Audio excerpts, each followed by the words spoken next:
Welcome to Dr. Dan's channel, where we follow the numbers, not the hype. Stay for today's deep dive. Alright, picture this. You land in Paris. You're expecting the movie version. Cafe terraces, perfect sidewalks, designer storefronts, that feeling like the whole country is just effortlessly rich. But then you start listening to what French people actually say, at the supermarket, on the metro, at the pharmacy, and you hear the same phrase over and over, on s'en sort plus.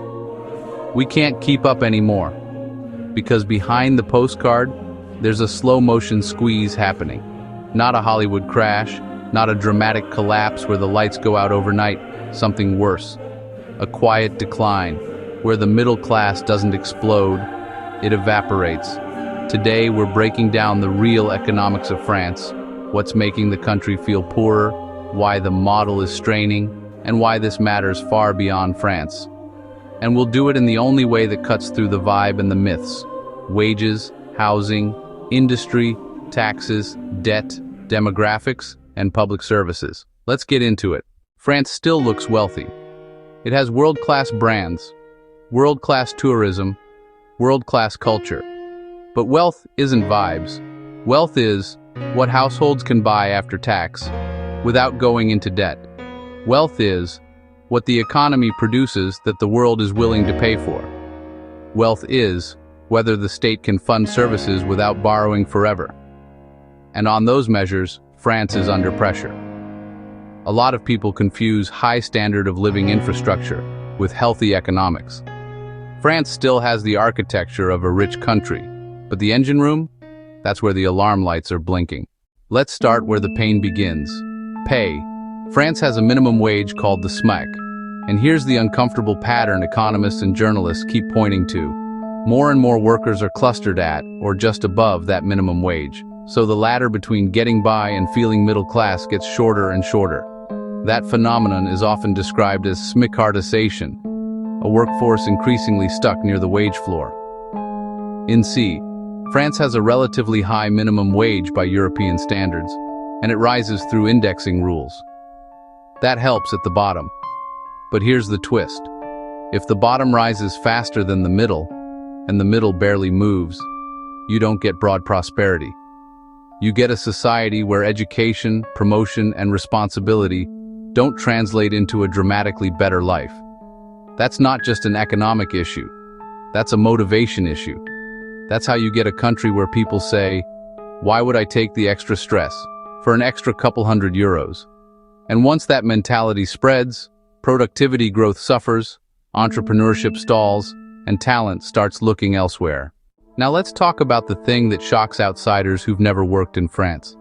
The gap between what your employer pays and what you actually take home. France has one of the heaviest overall tax and contribution burdens in advanced economies, with a very large social contribution system layered on top of wages. Cour des comptes. So a French salary can look decent on paper.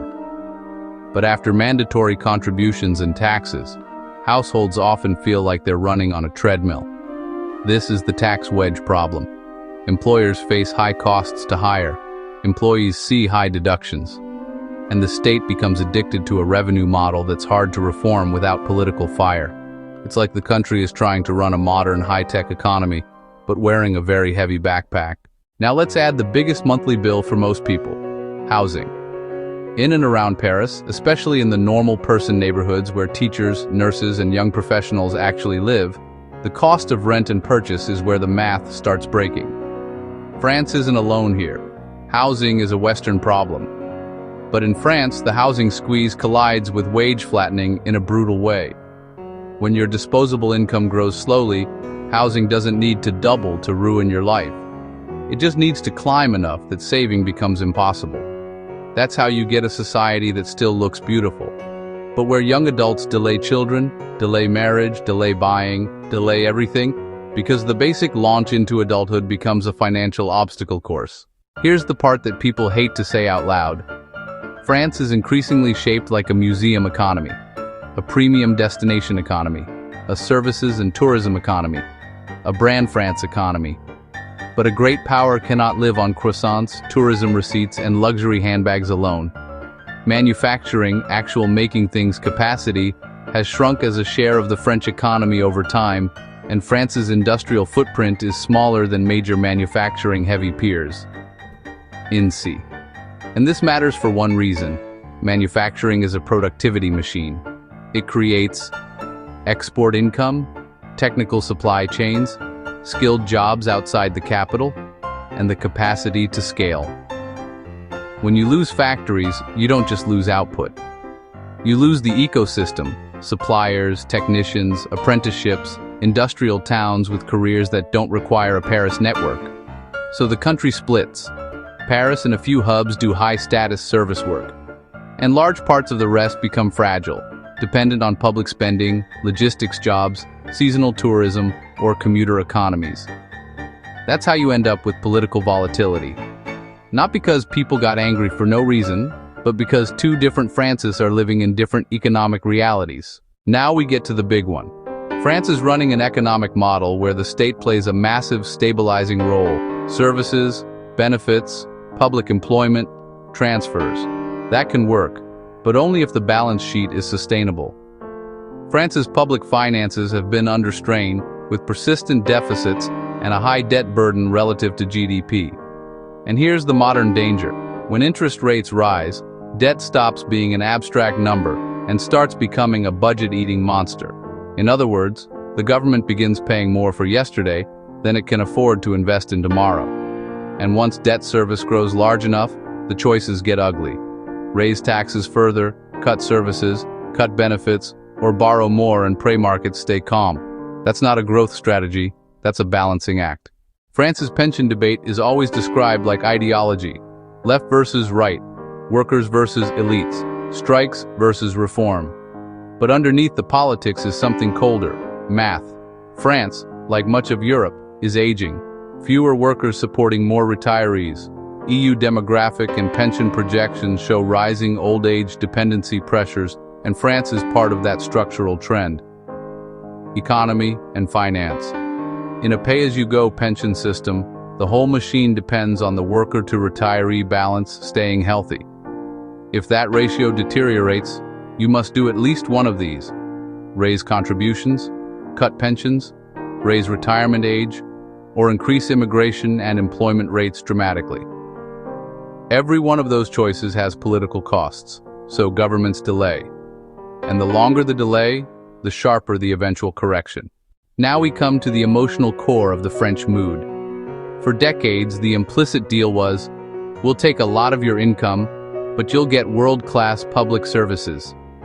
When people feel that delivery is weakening, long ER waits, difficulty finding doctors in rural areas, stressed schools, strained local services, the social contract starts to feel broken, and once citizens feel they're paying premium rates for basic delivery, trust collapses. Not just trust in government, trust in the future. That's the point where pessimism becomes rational. And pessimism is an economic force. Because pessimistic societies save more, invest less, take fewer risks, and punish reform attempts. France produces elite talent. Math, engineering, finance, research, serious output. But talent follows two magnets. 1, opportunity. 2, after-tax reward. When ambitious people look at high deductions, slow promotion ladders, rigid hierarchies, and the difficulty of scaling a business, and then compare it with the US, Switzerland, sometimes the UK, Singapore, Dubai, they start treating France like a foundation-level country.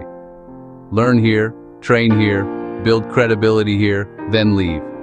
That's a brutal loss because the most valuable export in the 21st century isn't wine, it's human capital. France has some unique strengths, especially around nuclear power and energy planning compared with parts of Europe.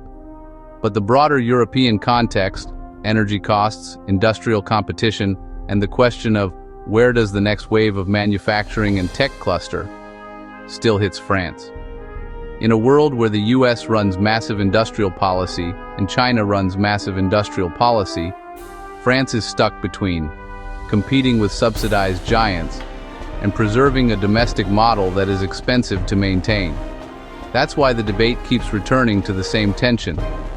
Do you protect the social model, or do you rewire the economy for competitiveness? Most countries need both, but doing both simultaneously is hard, especially with high debt and low growth. France is not poor in the absolute sense. It's still a major economy with deep assets. But it is poorer than it looks relative to its own image, and relative to where many French people believe the country should be. France's problem is not collapse by explosion, it's decline by friction. 1,000 little pressures. Wages that don't create lift, taxes that reduce reward, housing that blocks formation of wealth, debt that limits options, aging that accelerates costs, and services that struggle under load. The croissants stay excellent. The economics get tighter. If France wanted a stronger trajectory, the big levers are predictable, even if politically painful. 1. Raise productivity growth, regulatory simplification, competition, innovation adoption. 2. Rebuild industrial capacity in strategic sectors, not nostalgia factories, future supply chains. 3. Fix housing supply constraints so households can actually build wealth again. 4. Stabilize public finances so debt doesn't crowd out the future. 5. Make it easier to build and scale companies without punishing success as suspicious. None of that is easy. But the alternative is simple. More drift, more resentment, more museum economy.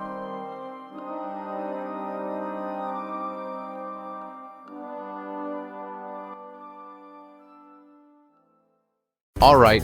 If you made it this far, you're exactly the kind of person this channel is for.